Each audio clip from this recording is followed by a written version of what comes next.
What is up, guys? Today, we're going to quickly go over the different types of attacks and methods that most hackers use today to exploit websites and their victims and targets.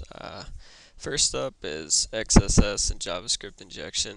And basically, what that is if a website has a search function or any place where a user could input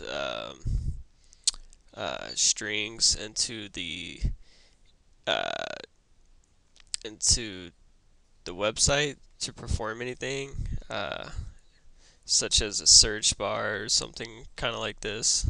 Um, if they have anything like this, then it could be really dangerous if it's not filtered out. Because if it's not filtered out, they could basically run anything they want on your system.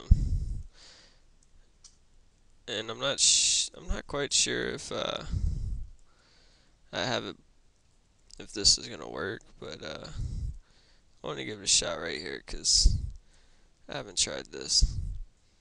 So let's see if this works. No, it's not gonna work. Um, oh, that would be because I deleted these. Okay, well, anyways, basically, like if there's a search function and they don't strip out your special characters like the less than and greater than sign and you know parentheses and single quotes, double quotes, stuff like that, then odds are they're going to be able to execute some kind of script onto your server and potentially upload their own files to your server and get root access to it and basically take over your website. The next step is SQL injection, which is server query language injection. And basically, what this is it's an exploit where if you have something along the lines of this right here, uh, like this website, anything that has an equal sign, uh, if you if you put a single quote beside it and hit enter, and you get a MySQL error, then you know it's vulnerable to server query language injection. And what server query language injection does is you can use tools like Havage, or you can manually or blind, as they call it, you can do blind SQL and basically pull all the information out of databases such as usernames, passwords, emails, credit card numbers, you name it.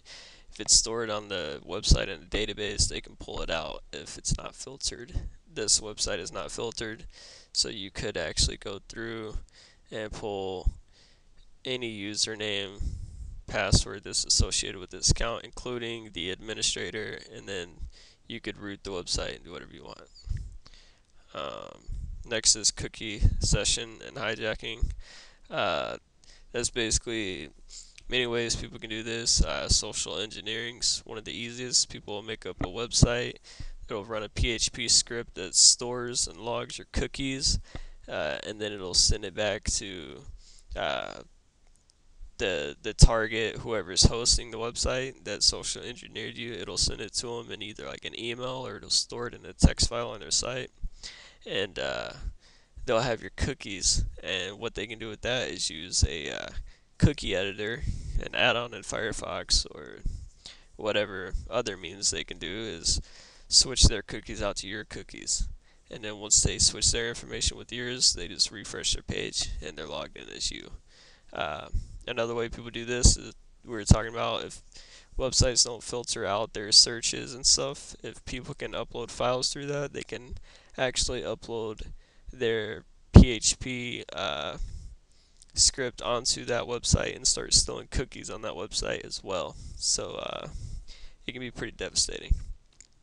You can imagine if someone had root access to Facebook for one day and just put a PHP script right into the page right after you load in on your home page. They would have millions of people's cookies. Uh, Next up is directory traversal attacks. These ones are a little bit more complicated, don't really work anymore. But the way it goes is basically if we'll go to hackthesite.org/forums for this.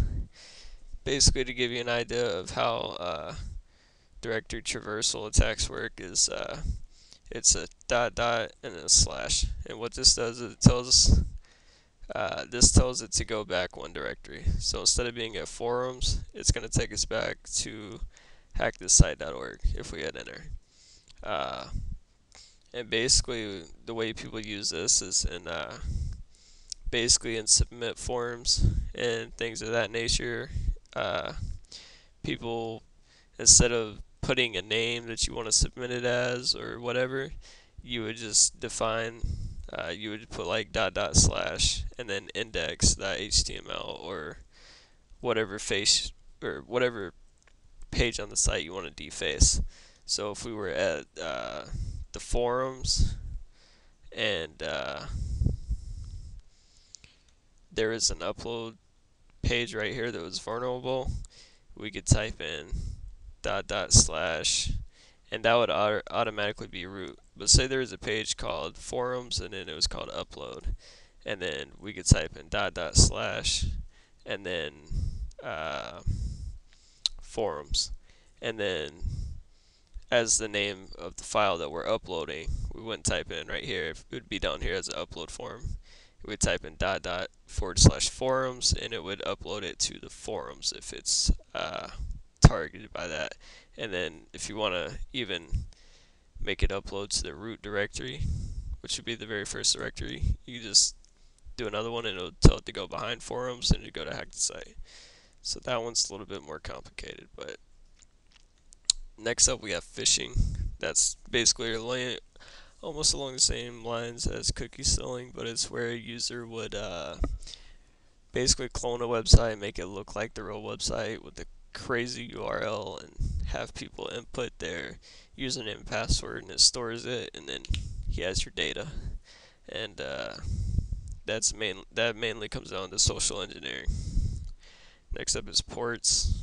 Ports are really important because if you have open ports on your system, it's real easy for someone to do this: telnet, IP, and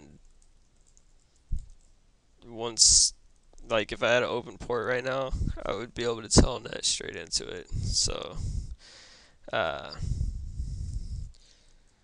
it's really important to keep your ports closed as well as on websites, because people can once they port in with telnet, they basically have root access. I mean, or depending, most of the time they can get up to root access by just compiling a C++ program on your server as a guest, and then it'll, once they run it, they compile it and run it, and it can give them root access. So you got to be careful. Make sure your ports are closed, not open. Next up, this isn't really I wouldn't consider this hacking, but it is denial of service and distributed denial of service, where you would flood an IP address of your victim or your website, either TCP or UDP flood it, and basically you're sending packets to the IP that bogs it down and makes it to where it can't operate. So it's got all this information coming into it, and then whenever people try to access the site is too busy reading your information to be able to give them information to communicate with them. So it basically essentially brings it down. Botnets are crazy. Basically, people get people to download botnets through like torrents and files, social engineering, and if they get you on a botnet, basically they can keylog you, they can get full access to your computer. Basically, it's like a Trojan, except on steroids. and that goes the same with the rootkit. If someone has a rootkit on your account, that basically means that they are the administrator. They're root. They can do whatever they want. Um, it's hard to get rid of uh, a rootkit because they basically have rights to everything.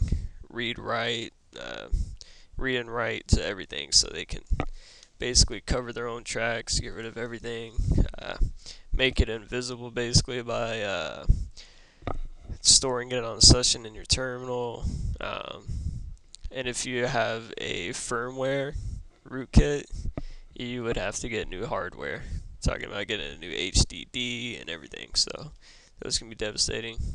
Keylogger, basically people social engineer people into getting it to downloading their keylogger. Basically, it just logs your keys as it sounds.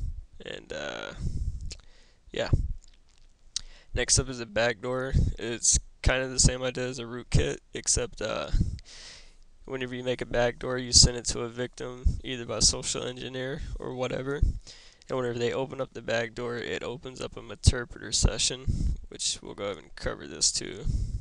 It opens up an interpreter session, and what that is, it basically gives you access to that computer for a limited amount of time until they close the program. Once they close the program, the session is ended. Um, but what people can do once they do get a interpreter session, while your computer's on, they'll usually change the I forgot the exact word. Basically, they'll change their interpreter and in a way intertwine it with another process that's running. So for Windows, a lot of people they'll merge their interpreter session onto the uh, what is the file called, or the process? It's the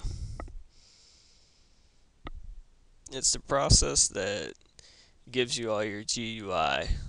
I forgot what it's called. Explorer.exe. It doesn't give you all your GUI, but you can't do anything without Explorer.exe usually, so people will merge it onto that, and then they'll keep access onto your computer, and then usually put a rootkit or a keylogger on there so they keep getting root. Um, Last up is social engineering. Basically, that's where people trick you, and that's all you really need to know. They'll trick you into downloading a virus or a keylogger, a botnet, social engineer you into opening ports, and getting session hijacked, and the phishing attacks, all kinds of stuff that people do. So those are some of the basics that I try to touch on. Kind of had to be quick, um, but I will probably go into more detail on those later on in separate videos with each topic if you guys want. So subscribe, like, comment if you have any questions, and I'll be uploading videos probably every day. So subscribe and pass my videos. Alright, this has been Anonymous Mentor. Have a good day.